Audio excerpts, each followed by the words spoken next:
The lights of Charles de Gaulle Airport glimmered in the Paris night. On October 25, 2025, a nervous man clutched his ticket to Algeria, believing he'd pulled off the perfect crime. Suddenly, plainclothes police surrounded him. "Police, don't move!" His escape was over in an instant. Across Paris, another man packed for Mali, dreaming of freedom and fortune. A thunderous knock shattered his plans. Armed officers stormed in, ending his run. The great Louvre heist had come to a dramatic close. News of the arrests spread rapidly, stunning the world. 2 suspects, both in their 30s, were in custody for one of the boldest art thefts in history. The French prosecutor confirmed. One man caught at the airport, the other in his hideout. Police revealed they'd been tracking the pair for weeks, waiting for the perfect moment. The net had finally closed, a testament to relentless detective work. For France, it was a moment of relief. The nation's treasures were more than objects. They were part of its soul. The suspects now faced charges of organized theft and conspiracy, with long prison terms looming. As they were led away in handcuffs, Paris breathed easier. The story of their capture was as astonishing as the crime itself. Modern detective work, science and teamwork had triumphed over greed. The jewels were still missing, but the criminals were no longer free. The hunt for the stolen treasures was just beginning. The plan was bold. Months of study, secret meetings, and meticulous preparation. The target, the French crown jewels, worth 88 million euros, housed in the Louvre's legendary Apollo Gallery. These weren't just gems. They were symbols of France's royal past. The thieves memorized blueprints, guard schedules, and tourist patterns. They acquired cutting tools, disguises, and found a way to access a restricted service elevator. Their plan relied on speed and surprise, striking when the museum was most vulnerable. They practiced every move, knowing a single mistake could mean capture. 2 men against one of the world's most secure museums. A high-stakes gamble. They believed their flawless plan would let them vanish with a fortune. But even the most careful criminals can't predict everything.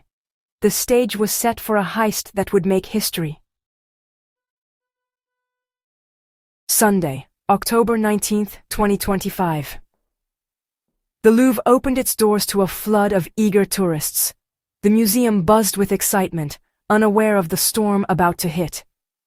At 9:30 a.m., the thieves made their move, not through the main entrance, but via a hidden window and a staff elevator. The Apollo Gallery, golden and nearly empty, awaited them.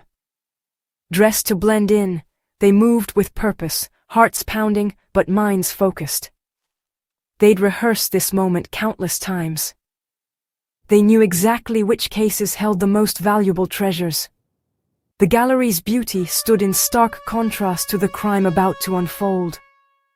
Sunlight glinted off the crown jewels, undisturbed, until now. In moments, the piece would shatter, and history would be stolen in plain sight.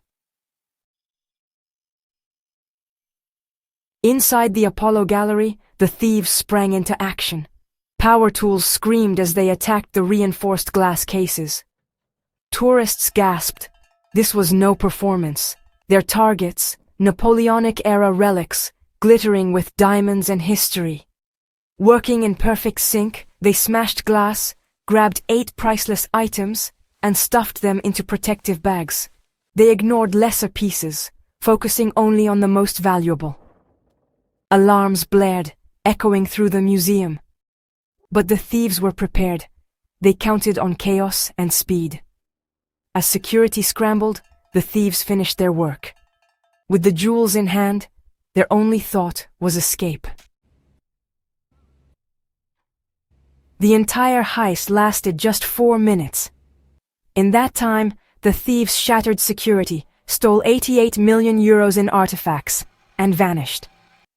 As alarms blared, they retraced their secret route, leaving behind shattered glass and crucial evidence: gloves, helmets, and tools. Outside, two motorcycles waited.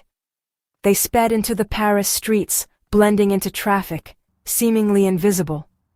But in their haste, one thief dropped a ninth stolen item, a small but valuable clue. This mistake would prove costly. The perfect crime now had its first flaw. The thieves were gone, but not without a trace. The hunt for them, and the missing jewels, was on. Paris was in shock, but investigators were already closing in. The Louvre went into lockdown as police and forensic teams swarmed the Apollo Gallery.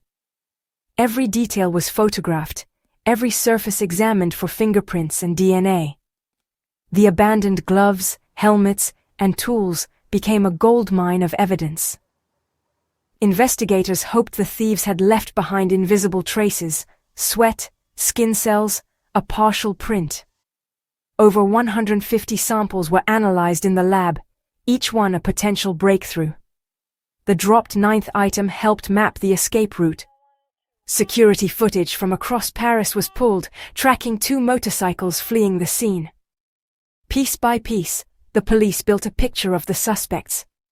The ghosts of the thieves were taking shape in the files of law enforcement.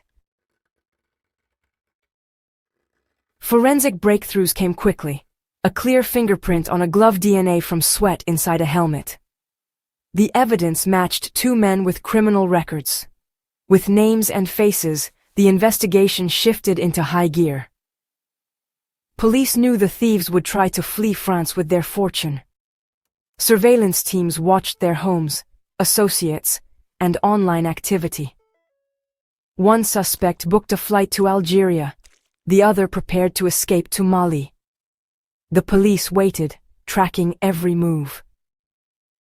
At the airport, they let the first man reach the gate before moving in. For the second, they struck at his hideout, catching him off guard. The timing was perfect. Evidence of intent was undeniable. The net closed, and the so-called perfect crime unraveled. The suspects were in custody, but the jewels were still missing. The final act was about to begin.